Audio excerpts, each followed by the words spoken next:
हातकणंगले लोकसभा मतदारसंघातील महाविकास आघाडीचे उमेदवार सत्यजित पाटील यांच्या प्रचारासाठी इचलकरंजीतील मराठा मंडळ सांस्कृतिक भवनामध्ये मेळाव्याचं आयोजन करण्यात आलं होतं।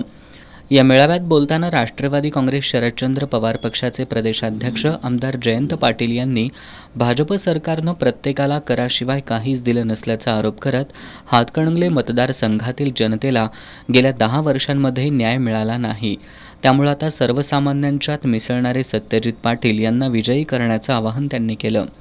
आमदार सतेज पाटील यांनी आगामी काळात विरोधकांकडून होणाऱ्या बॉलिंगवर बॅटिंग करण्यासाठी आपण सज्ज असल्याचं सांगितलं।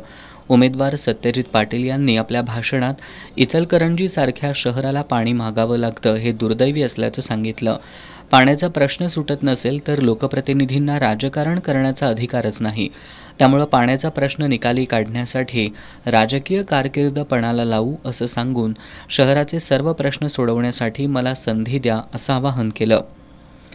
प्रताप होगाडे यांनी याप्रसंगी बोलताना यंत्रमाग उद्योगाची वीज दर सवलत आणि शहराचा पाणी प्रश्न गेली कित्येक वर्ष प्रलंबित असून महागाई बेरोजगारी कमी करण्याबरोबरच शहराला फसवणाऱ्यांना त्यांची जागा दाखवून देण्याची हीच योग्य वेळ असल्याचं सांगितलं। प्रकाश मोरबाळे यांनी देशातील विदारक स्थिती बदलण्याचं सामर्थ्य लोकशाहीने दिलेल्या मताच्या अधिकारात असून हे बहुमूल्य मत योग्य उमेदवाराला देऊन लोकशाही बळकट करण्याची आणि सत्ता बदल करण्याची गरज असल्याचं सांगितलं। माजी नगरसेवक संजय तेलनाडे यांनी यावेळी बोलताना जनतेनेच सत्यजित पाटील यांना निवडून देण्याचं निश्चित केल्याचं सांगितलं। अब्राहम आवळे अमरजीत जाधव यांनी जातीयवादाचं दडपशाहीचं राजकारण सुरू असून तरुणांची दिशाभूल केली जात असली तरी त्याला न भूलता नव्या स्वातंत्र्याच्या लढाईला स्वतःपासून सुरुवात करण्याचं आवाहन केलं। सयाजी चव्हाण यांनी आपल्या भाषणात ईडीची भीती दाखवून सत्ता उपभोगली जात असून देशाचं भवितव्य धोक्यात असल्यानं जागरूकपणे सत्यजित पाटील यांना विजयी करण्याचं आवाहन केलं। सागर चाळके यांनी जनतेचा प्रश्न पाहता सत्यजित पाटील उच्चांकी मतांनी विजयी होतील हे सांगण्यासाठी कोणत्या भविष्यवेत्याची गरज नसल्याचं सांगितलं। नियतीचा खेळ आणि अहंकार फार वाईट असतो। आपल्यालाच उमेदवारी मिळणार, आपणच निवडून येणार असं काहींना वाटत होतं, मात्र शिवसेना नेते उद्धव ठाकरे यांनी निष्ठावंताला उमेदवारी जाहीर केल्यापासून मतदारसंघातील वातावरणच बदललं असल्याचं चाळके यांनी सांगितलं। महादेव गौड यांनी खासदार धैर्यशील माने यांनी शहराचा एकही प्रश्न सोडवला नाही आणि आता तर ते शहरात दिसतच नसल्याचा आरोप केला। शशांक बावचकर यांनी काँग्रेसच्या काळात सर्वांना न्याय देण्याचा प्रयत्न झाला, पण आता सत्तेच्या बळावर घटनाच बदलण्याचं काम सुरू असल्याचा आरोप केला।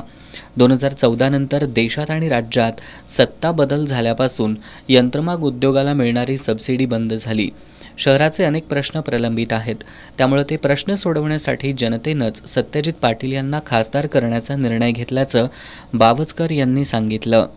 यावेळी बोलताना मदन कारंडे यांनी धनशक्ती विरोधात ही लढाई असल्याचं सांगितलं।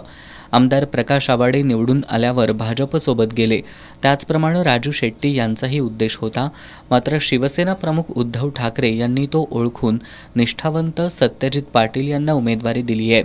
या विश्वासाला तडा जाणार नाही, असं काम करून दाखवूया असं आवाहन कारंडे यांनी केलं। यावेळी सदा मलाबादे, जीवन कोळी, शिवाजी साळुंखे, भरमा कांबळे, प्रकाश सुतार यांनी आजी माजी खासदार आणि केंद्र तसंच राज्यातील सरकारवर नाराजी व्यक्त करत मतदारांनी जागरूकपणे मतदान करण्याचं आवाहन केलं।